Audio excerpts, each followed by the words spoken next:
Okay, for number 14, we are once again going to find the second derivative of y is equal to ln of secant x plus tangent x.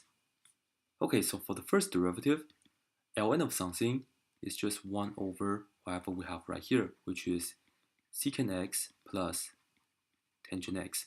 Nothing changed, you just bring the inside down here. However, as usual, you just multiply by the derivative of the inside because of the chain rule. So multiply by derivative of secant x is secant x tangent x, okay? Plus the derivative of tangent x is secant square x. And you just have to know your derivatives really well. And now, let's see if there's anything that we can do with it. So here, let me just put this on the top, and let me take one more steps. So secant x tangent x plus secant square x. This goes to the top over the denominator, which is secant x plus tangent x. Okay, so it seems like pretty crazy, but you have to notice that on the top here, for the first term, I have the secant x here, and then here I have secant square x.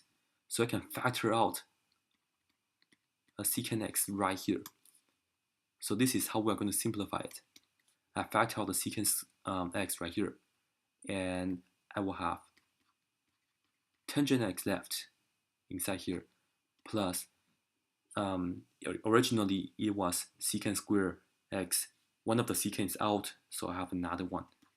I have another secant x here over that secant x plus tangent x. And the cool thing right here is that, check this out. This is tangent x plus secant x. On the bottom we have secant x plus tangent x. The order of addition doesn't matter. So in another word, this and that are exactly the same. I can cancel these two things out. So for the first derivative, it is just nothing but, by the way, this is just the first derivative. For the first derivative, it's just nothing but secant x. That's pretty much it.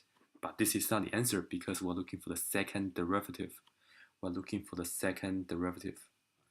So the question is just, okay, for the second derivative, I have to look at our equation right here for the first derivative and ask ourselves, what's the derivative of secant x?